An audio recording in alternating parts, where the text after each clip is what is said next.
The little girl's hands were shaking so badly that the photograph almost slipped into the snow. Across from her, a man worth billions stood frozen in place, staring at the worn black and white image she held against her chest.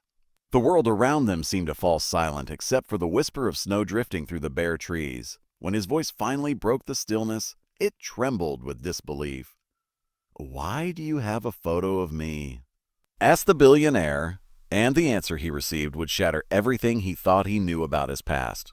If you believe in kindness, in second chances, and in the idea that even the smallest act of compassion can change a life forever, take a moment right now to like this video, share it with someone who needs hope, comment your thoughts, and subscribe to the channel. Stories like this remind us that humanity still exists in the coldest of places. The girl could not have been more than 7 years old. Her thin coat was clearly not made for winter this harsh, and her boots were worn at the edges, letting in melting snow that soaked her socks. She sat beneath a tall pine tree at the edge of a quiet park just outside the city, her back pressed against the rough bark as if the tree were the only thing keeping her upright. Tears streamed down her flushed cheeks, leaving shining tracks that caught the gray winter light. The man standing before her was Alexander Hale, a name that carried weight in boardrooms across continents. He was known for his empire in technology and real estate, for his decisive leadership, and for his ruthless negotiations. Newspapers called him visionary. Rivals called him untouchable. Employees called him distant but fair.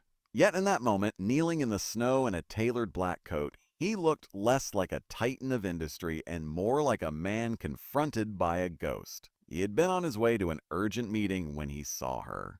His driver had taken a detour to avoid traffic, passing through the quieter outskirts of the city. Alexander had glanced out the tinted window, distracted by an email on his phone, when a flash of turquoise caught his eye. It was the girl's cardigan against the white landscape. Something about the stillness of her small figure beneath a towering tree unsettled him. He had ordered the car to stop without quite knowing why. Now he crouched before her, the leather of his briefcase resting in the snow, forgotten. The photograph she held was unmistakable. It was an old high school graduation portrait, his graduation portrait. He had not seen that image in decades.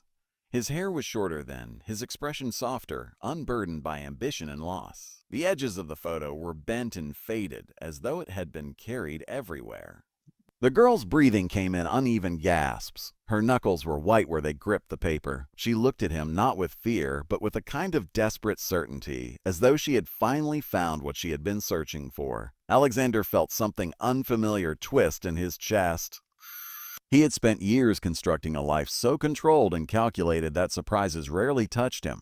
But this was different. This was personal. The truth, when it came, did not arrive in a dramatic outburst. It came slowly, painfully, carried in fragments between sobs. The girl's name was Lily.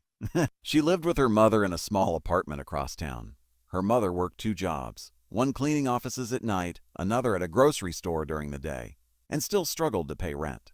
They had no car, no savings, no safety net. Lily explained that the photograph had belonged to her grandmother. Her grandmother had kept it hidden in a wooden jewelry box along with a few letters tied with ribbon. Before she passed away, she had told Lily that the man in the photo was someone important, not because he was rich or powerful, but because once, long ago, he had loved deeply and had been loved in return. Alexander's pulse pounded in his ears. He knew what was coming even before Lily said the name. Ooh. Her grandmother had been Margaret Collins. The snow seemed to grow heavier, pressing down on his shoulders. Margaret, the girl he had loved before ambition had swallowed him whole. The girl who believed in poetry and slow dances in the kitchen. The girl he had left behind when he chose a scholarship across the country over a future in their small hometown. He had told himself it was temporary. He had promised letters and visits, but life had moved quickly, and pride had built walls that became impossible to climb. He had heard years later that Margaret married someone else. He told himself she was happy. He forced himself not to look back. Lily's small voice cut through his memories. Her grandmother had never married, she said. She had raised Lily's mother alone. She had kept the photograph of Alexander not as a token of regret, but as a reminder of a man who once showed her what it meant to dream beyond limitations. Alexander felt the world tilt. If Margaret had never married, then who? The next word struck him, harder than the winter wind. Lily's mother had spent her entire life believing her father had died before she was born. That was the story Margaret had told to protect everyone from scandal and shame in a town that judged harshly. Only on her deathbed had she confessed the truth to Lily, that the father was alive somewhere, that he had once been kind and full of promise, and that perhaps he deserved to know he had a daughter. Alexander's breath left him in a cloud of frost. He did the math in his head. The timeline aligned. The years he had been away at university. The silence that followed. The unanswered letters he had stopped sending when pride convinced him Margaret had moved on. He had built skyscrapers and companies, yet he had unknowingly abandoned something infinitely more precious. Lily looked up at him with eyes that mirrored Margaret's, the same shade of hopeful gray. She explained that her mother did not know she had come looking. Lily had found the letters and the photograph by accident. She had searched the name online at the public library computer. When she saw his face on the screen, older, sharper, but undeniably the same, she felt certain. She had memorized the address of his corporate headquarters and taken 2 buses to get there. Security had turned her away, so she waited in the nearby park, clutching the only proof she had. Alexander's heart ached at the thought of this child navigating the city alone, driven by nothing but faith. For the first time in years, he felt ashamed of the life he had constructed, not because of its success, but because of its isolation. He had no wife, no children. It's no one waiting for him at the end of long days except silence echoing through vast rooms. He saw now that while he had been chasing legacy in glass towers, a different legacy had been growing without him. The challenge before him was not simple. He could not undo decades of absence with a single apology. He did not even know if Lily's mother would want him in their lives. There would be anger, confusion, perhaps rejection. And yet, for the first time in years, the path ahead felt meaningful rather than profitable. He reached out slowly, not for the photograph, but for Lily's trembling hand. His voice was softer than it had ever been in a boardroom. He told her that if what she believed was true, then he had failed in ways that money could never repair. He told her that she was brave for coming alone. He promised her that he would not disappear again. Over the following weeks, Alexander's world shifted in ways that surprised even his closest advisors. He postponed major acquisitions. He delegated authority he once clung to tightly. Instead, he spent time in a modest apartment filled with mismatched furniture and the scent of home-cooked meals. Lily's mother, Clara, did not welcome him easily. Her pain had hardened into independence. She had grown up watching her mother work tirelessly, never speaking ill of the man who had left. Clara's first instinct was to protect her daughter from potential disappointment. Alexander did not argue with her anger. He accepted it as something he had earned. He provided proof, timelines, and eventually a DNA test confirmed what they already knew in their hearts. He was Clara's father. The day the results came back, Lily hugged him with a trust so complete it nearly broke him. Clara stood at a distance, tears in her eyes, caught between resentment and longing for the father she had imagined all her life. Rebuilding trust became Alexander's greatest challenge. It was not about writing checks or transferring wealth. It was about showing up to school recitals, to doctor appointments, to quiet evenings where stories were read under blankets. It was about listening to Clara's memories of growing up without him and resisting the urge to defend himself. He began funding community programs not as publicity moves, but because Lily asked why other children in their neighborhood didn't have warm coats. He visited his own neglected hometown and stood at Margaret's grave, finally apologizing aloud to the woman who had once believed in him more than anyone. Slowly, Clara allowed herself to soften. She saw that the man before her was not the arrogant youth who left, but someone humbled by regret.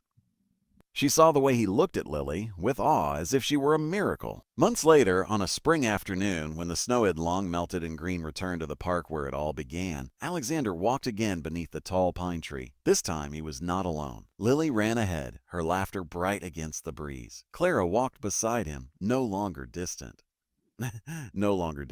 Alexander carried the same photograph, now framed. It was no longer a symbol of loss, but of connection, proof that even broken timelines can find their way back to each other. He understood then that wealth was not measured in numbers on a screen but in moments reclaimed. In second chances embraced despite fear, in the courage of a little girl who refused to let a story end in silence. If this story has touched your heart so far, please take a moment to like, share, and subscribe. Your engagement helps spread messages of hope and reminds others that redemption is possible. And before we reach the end, I have a special request for you. Comment the word "a second chance" below if you believe no mistake is too great to be forgiven when someone truly tries to make it right. Alexander would spend the rest of his life making amends not through grand gestures but through consistent love. He would learn how to braid Lily's hair, how to cook Clara's favorite childhood meal, how to sit quietly when memories hurt. He would fund scholarships in Margaret's name, ensuring that young dreamers would never feel forced to choose between ambition and love. But most importantly, he would never again ignore the quiet tug of conscience that told him to stop the car, to step out into the cold, to kneel in the snow beside someone who needed him.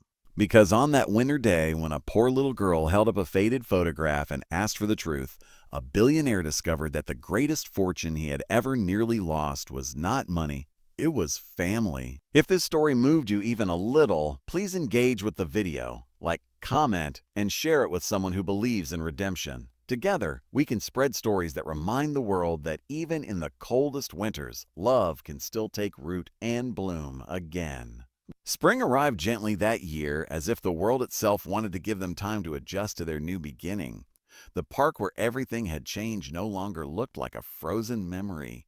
The snow had melted into soft earth, and small green shoots pushed bravely through the soil. But for Alexander Hale, the real thawing was happening inside him. The headlines had begun to shift.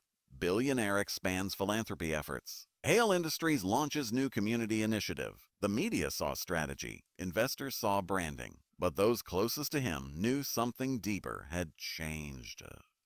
The empire he had built with precision and steel was no longer the center of his existence. Instead, evenings were now filled with laughter echoing through his once silent penthouse.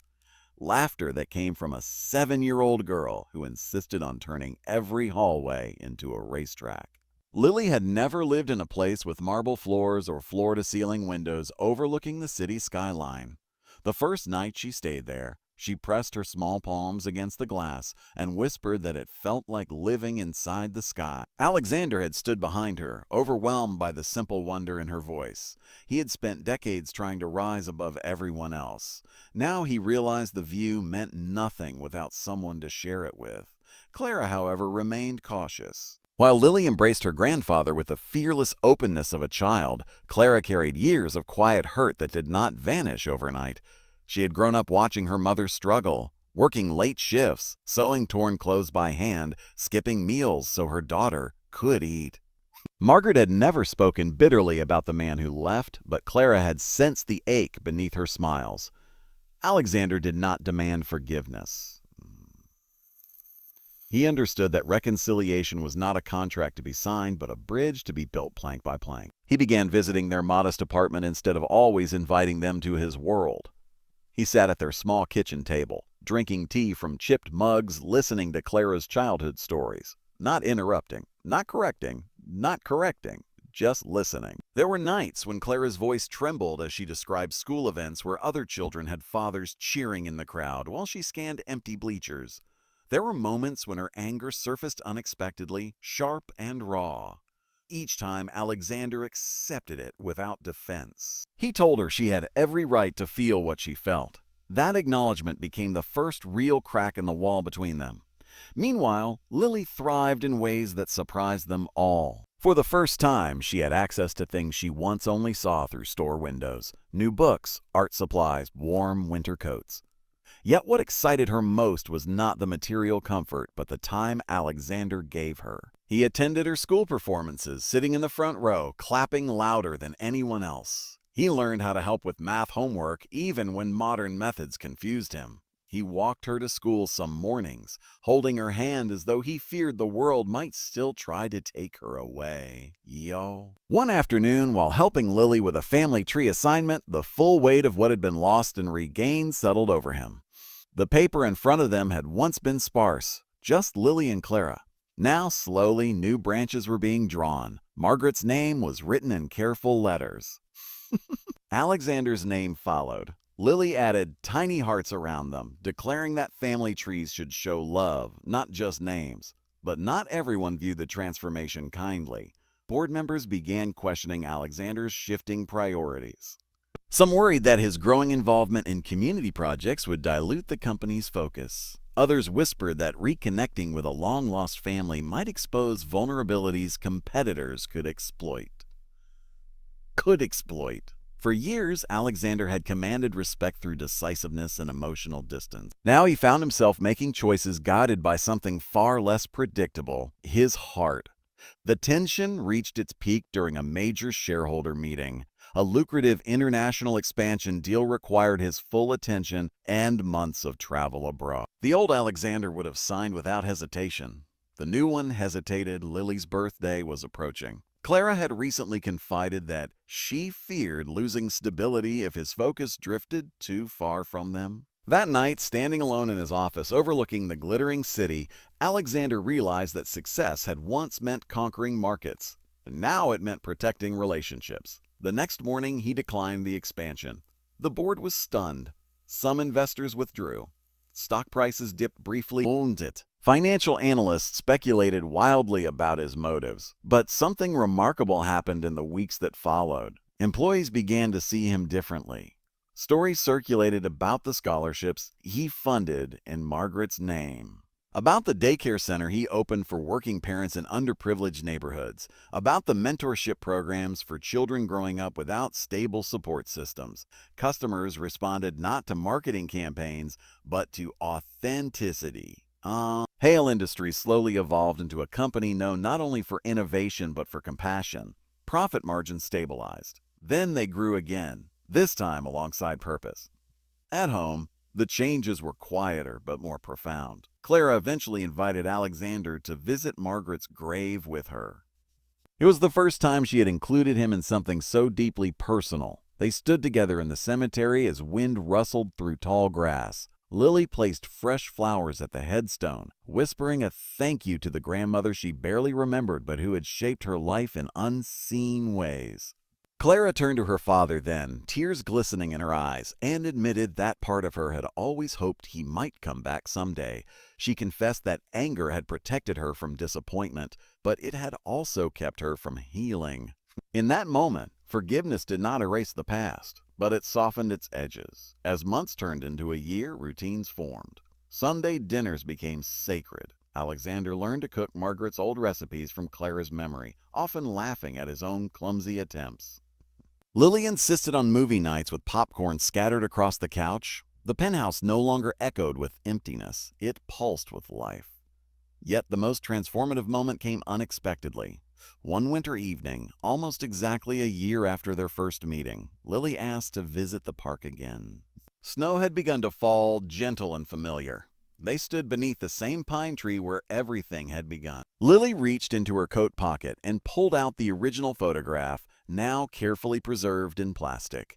She handed it to Alexander and told him she wanted him to keep it. She said she didn't need it anymore because she had the real person. Alexander knelt in the snow, emotion tightening his throat. That small piece of paper had once symbolized regret and absence. Now it represented redemption. He realized then that second chances are fragile. They require courage from both sides, the courage to admit failure and the courage to trust again. Lily had shown both without hesitation. Clara had fought through years of pain to allow space for healing, and he had learned that humility is not weakness but strength. The transformation extended beyond their family. Inspired by his own story, Alexander established a foundation dedicated to reconnecting families separated by circumstance, whether through poverty, misunderstanding, or time. He invested in counseling services, legal assistance, and outreach programs designed to mend fractured relationships. What began as a personal reckoning became a movement of restoration. People often asked him in interviews what had sparked such dramatic change. He never spoke about stock values or strategic pivots. He spoke about a little girl in a turquoise cardigan sitting alone in the snow, holding a photograph like it was a lifeline. He would say that sometimes life gives you a moment, just one, where you can either keep driving or step out into the cold. That choice defines everything that follows. On the second anniversary of their reunion, Alexander hosted a small gathering in the park. Not a media event, not a corporate spectacle, just family and close friends. Beneath the tall pine tree, he unveiled a simple wooden bench engraved with a message. For Margaret, who believed in love without limits. Clara squeezed his hand. Lily climbed onto the bench and declared it her favorite place in the city. Snow began to fall again, soft and quiet. But this time, there were no tears of loneliness. Only warmth shared between 3 generations bound not by perfection, but by resilience. If this continuation of their journey touched your heart, take a moment to like, share, and comment below. Your support keeps stories of redemption alive and reminds others that even lost years can lead to beautiful beginnings. And remember, sometimes the most valuable fortune we can ever inherit is not wealth, but the courage to forgive and the willingness to love again.